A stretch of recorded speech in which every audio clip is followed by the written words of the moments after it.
Hi everyone, Davide here. As always, I'm bringing you updates for international students that are waiting to enter Japan.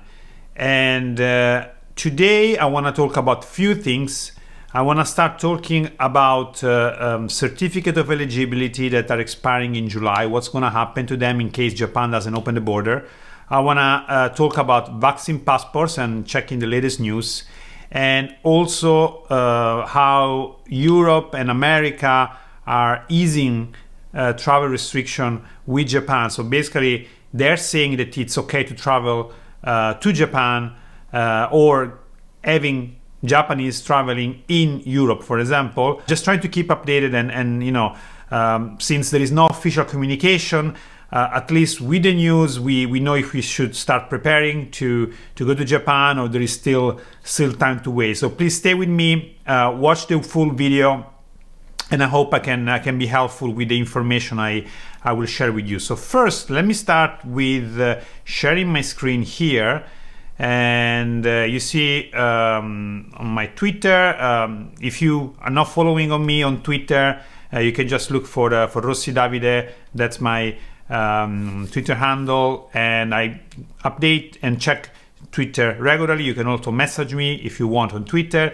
And I've seen the Stranded Outside Japan account asking about COEs expiring now. So for everyone, this is official information from the Embassy of Japan in the UK, which I think is the clearest information we have out there. It's surely better than what you can find on the Ministry of Foreign Affairs Japanese website. That, you know, it's really terrible and very unclear. However, the Embassy of Japan in the UK actually is giving simple, clear information. So let's read together. The government of Japan has announced that due to the impact of the current COVID-19 outbreak, a decision has been made to temporarily extend the period of valid of certificate of eligibility COE, which are used in some visa application. That's all news. In fact, as you can see, is January 2021, so 26th of January 2021. So this is, we already knew it. COE normally are valid for 3 months from the date of issue. So if you have a COE, you have a date of issue on your certificate of eligibility, and normally the validity will be 3 months. However, but under this new temporary measure will instead be treated as valid for varying additional periods, as explained below. So this is the same news that we had in January 26 this year, and the extension is available only in case where the certificate of eligibility was issued on or after 1st October 2019.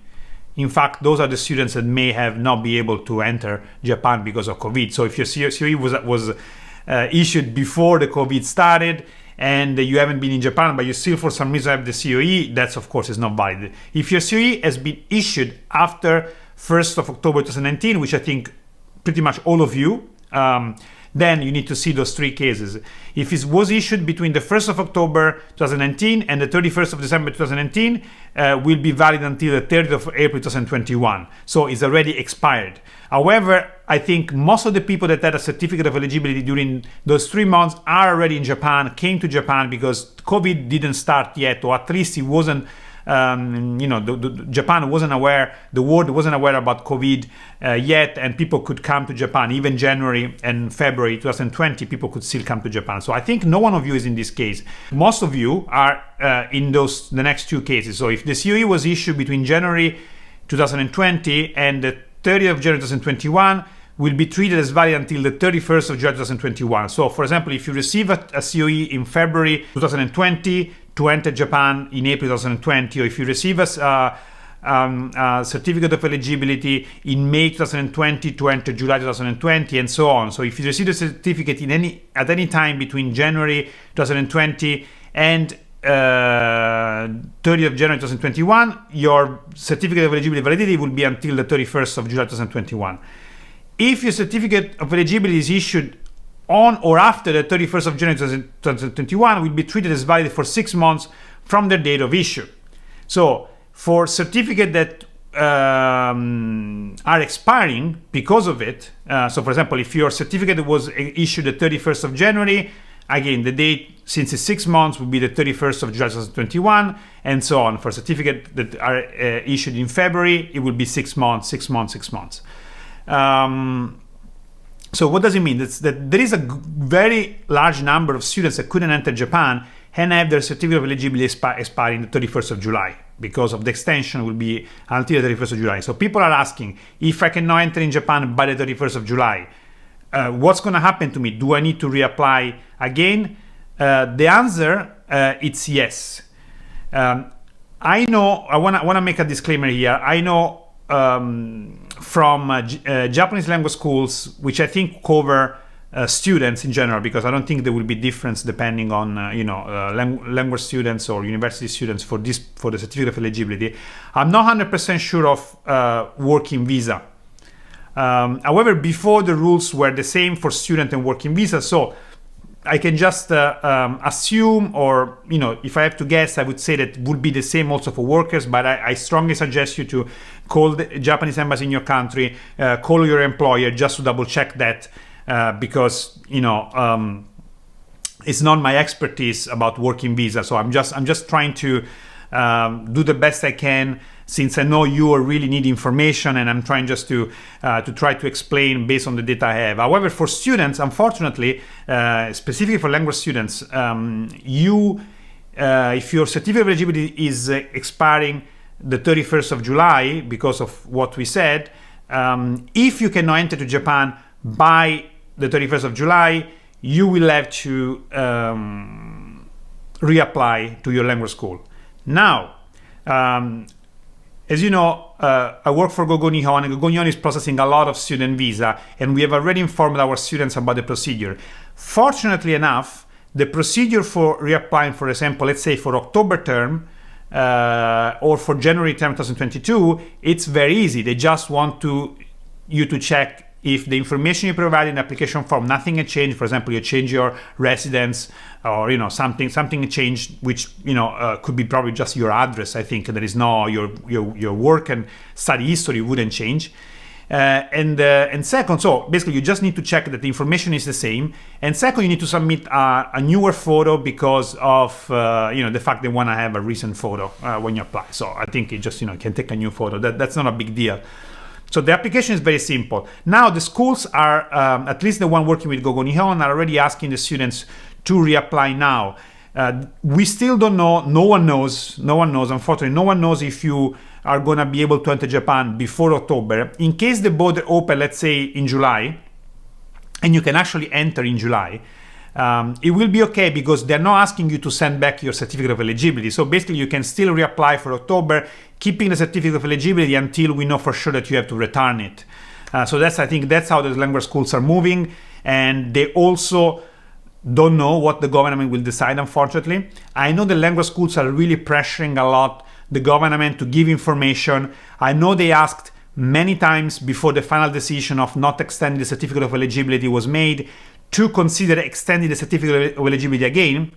However, and I want to tell you some kind of insider thing that I know, the reason why the certificate of eligibility is not extended this time is because the people working on the certificate of eligibility and the people working on the borders are basically two different departments or two different groups of people. So who works on the certificate of eligibility and is in charge of processing the documents, they're saying, look, our work has to be done in this way, which is that the certificate of eligibility has a certain validity. We already extended several times, and now we just need to, just reprocess the documents, and it's perfectly fine for us. If you want to come in October, you just need to reprocess. We will make it easier, but you have to reprocess. On the other side, the border take decision based on the number of cases in Japan and if it's safe from their point of view to open the border or not. So the certificate of eligibility office is saying, if they open the border, you can still use the certificate of eligibility by the 31st of July. Otherwise, we need a new certificate of eligibility. It's not up to us about the border. So we cannot take decision about extending further the certificate of eligibility based on the border decision, because it's not our decision. So it's really, I think, first of all, bad communication again that Japan has even internally, not just externally to us. And second, it's very hard for schools that need to process everything again, and for students that need to kind of follow up all this news. And I understand it's very difficult, but I hope that this is clarify things a little bit. To summarize, I go back to the Twitter message that I shared here answering this question. Most of COE for students who applied for January 2021 or earlier will expire in July 2021. And this time, seems that will not extend expiring COE, and it's necessary to reapply if your COE expires. And then don't open borders by the 31st of July when your COE is supposed to expire. But the reapplication process is simple, at least for students. I will make a video in the next few days to clarify this process. Again, this is only for students that applied for January 2021 or earlier, because if you are applying on April, I think you will have enough. You still have time to wait to enter Japan. You don't need to reapply right now. And of course, if you apply for July or you already applied for October, you are fine for now. Let me know in the comment if I wasn't clear. I know it's a bit hard to explain here on YouTube, but I hope I could at least clarify some doubts. As promised, I want also to talk about Japan. That is issuing vaccine passport from December. If you remember, I think a month and a half ago, I got this news for you that Japan was planning to issuing vaccine passport. This news is coming back again now after a month and a half. And as I said in the video, a month and a half ago, I thought it was going to take time, maybe months, because there was not details. At this time, I start to see some details, which is kind of a decent sign, because more details are added and more you feel that they're actually working on it. And what it says here, that with a growing number of countries checking visitors' inoculation records as a border control measure, the vaccine passport is expected to facilitate business travel, the source said Monday. Chief Cabinet Secretary Katsunobu Kato is heading a preparation team comprised foreign and health ministry officials that are looking into the issue. The team is considering specifically in the certificate the date of vaccination and the maker of the shot administered. So maybe not all the vaccine will be accepted, but only the one accepted in Japan. We could assume from this the maker of the shot administered and also the date. They want to put a limit. If you're vaccinated for over a year, maybe you need to vaccinate again. No idea here. Just speculating now on this part. The good part, the extra part that I didn't know, that wasn't said earlier, is this in green. If the government decides to issue the certificate, it would then negotiate with other countries on whether Japan nationals with the certificate will be exempt from quarantine after entry, and on how Japan would treat visitors with similar certificates. So two things here. First, this seems to be not a quote, so it could be the comment of the journalist. So I would be extra careful on no excitement here yet whatsoever. It's pretty much just kind of a hope. Second, I think we need to be clear that Japan has said many times that they don't want to discriminate, which I think is the right thing, because many people cannot take vaccines, or their choice is also to don't get vaccines. So I think it's mostly about the quarantine that they will evaluate. So we really hope that together with vaccine certificate, and by generally speaking, they will start accepting long-term residents first, including students. And then if you have been vaccinated, maybe you don't have to do quarantine, or you just reduce it, or you make it simpler, which I think that's how the world is headed right now. It's not just Japan, and Japan is saying that they want to adapt, they want to listen to what the world is doing and kind of do the same, which I think is a good sign, and surely an improvement of what is happening now, where Japan is kind of one of the really last few countries that hasn't opened the borders. In yellow here, I said that referring to concern in some countries, the issuing such a certificate would lead to discrimination against unvaccinated people. Kato said, we will hold more discussion to respond well to moves overseas. So they are discussing also about discrimination. I think the final decision will kind of cover also that. I will update you when I know something.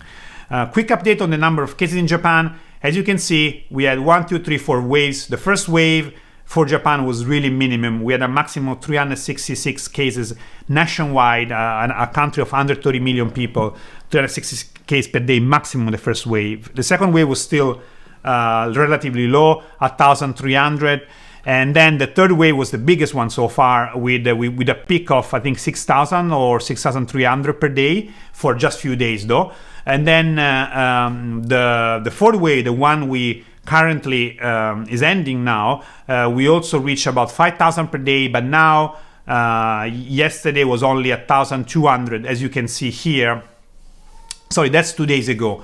It was only 1,278 per day, which is again a very low number. So the cases are going down. I think we should monitor cases because it's necessary that the cases sensibly go down. The hospitals get again available bed to treating seriously coronavirus ill patients. Because that's necessarily before they even think to open the border. So if the cases go up again, I think we have to wait longer. If the cases go down, if more people get vaccinated, we have hope to enter earlier. I think that's what it is. The other news that I wanted to talk about is that the US has eased the do not travel advice for Japan and other 60 others. So basically, they're saying that now it's not so risky to go to Japan anymore. If you remember, just a few weeks ago, they raised the risk level of Japan. So basically, they said do not travel to Japan. But now they changed that, and they say that you can travel to Japan. However, this is news. This news it doesn't change things because Japan is still not accepting people from the US and from other countries to enter Japan unless you're already a resident here. But for new visas or new or travelers, of course, it's not possible to come to Japan. But we hope that these messages also reach the Japan Foreign Ministry and they understand that you need to guarantee reciprocity and you have already measures in place to quarantine, to do PCR testing, and you should start to accept at least long-term residents such as students, workers, and families, because of course families need to reunite with the loved one, with their families. Work is one of the most important human rights, together with education. So we're talking about people that are have invested and investing in Japan. We're not talking to people that want to come for 2 days, for 3 days, stopover, holiday, which I think they all can wait 1 more year until more people get vaccinated. But people that have been waiting since last year to start their school, to start their work, needs to know when they can enter Japan. So we hope that those messages start to move Japan to start communicating and start to prioritize students, workers, and families. Another news is that the EU has eased restriction on non-essential travel from Japan. So they're saying Japanese people, you can come. But Japan is not saying European people can come. So again, there is a lack of reciprocity, which I hope will be assessed at the next G7 meeting in the UK that is happening between the 11th to the 13th of June 2021, where Japan, together with the UK, with France, Germany, Italy, Canada, and the US, of course, will participate, and of course, we'll be discussing how to restart the economy, and this must include how to restart travel, how to restart international study abroad, how to restart getting visa for workers, students, and families, because that's crucial for the economy to restart. And on the top of that, Boris Johnson and Joe Biden are planning to discuss in this G7 how to a way to unlock travel between the UK and the US, which I think is great for them, for those countries, for people that are waiting to move from the UK to the US. But I think it should be really extended from the G7 countries. It cannot be that two leaders are okay and the other one, they don't have this priority and they ignore it, because that's what G7 should be. It should be reciprocity, having uniform rules, have common guidelines on how to move the world, and not just two politicians that they have this idea, or they like each other more than others. They start new policies independently on the others. So if you are somehow connected with anyone at the G7, I think this week, those days are the right days to bring this up. Share your message, make sure that they understand that we want to have answers after this meeting about students, workers, families, anyone that has a long-term visa that cannot move across G7 countries, which include Japan. And we need to have an answer after these G7 meetings. It's a really good opportunity to get things moving, since all the leaders will meet. And one more thing, I was contacted on this YouTube channel by Paola telling me about this initiative, which I think is very strong. I also saw it on Twitter actually, so it's a very active one, which I didn't talk about in the channel. So I wanna show to you, and I will also link, like everything else I show it today, in the description. So please look for the link in the description. It's a petition to the Minister of Justice, and says that we are a group of academics either employed at a Japanese institution or working in areas related to Japan who are concerned about current Japanese border policies, both professional and personally. This letter demands that the Ministry of Justice of Japan reopen application for long-term visas and open borders to long-term visas holders and their partners and family members. We also demand more transparency regarding border control procedure. And then you can read this. The good thing is that there is a lot of people that have already signed it, and they're all professors from universities or related job. Still very long list here. However, even though you don't work in the sector, when you open this document, sorry, it's a bit slow because there is so many names.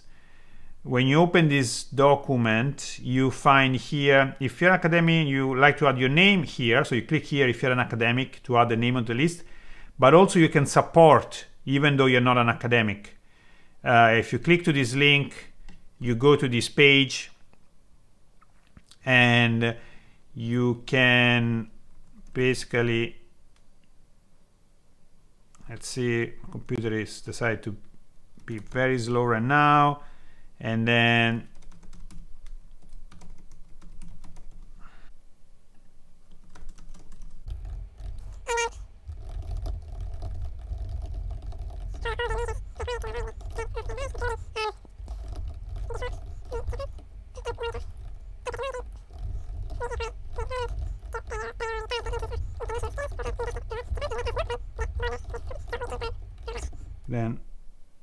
you can sign basically like I just did, and you can share this campaign.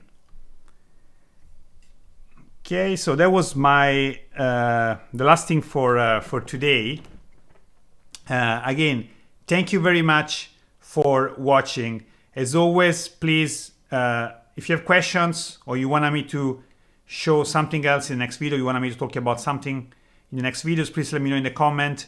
If you like what we are doing here in this channel, please leave a like, subscribe if you haven't done so, so you will be notified when an update for international students come.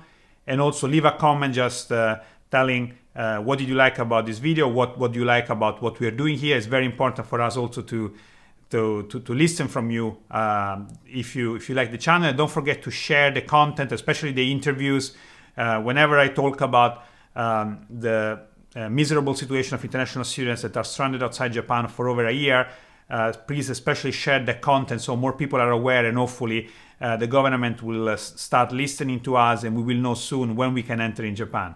Once more, thank you very much for watching. I'll see you in the next video. Mata ne!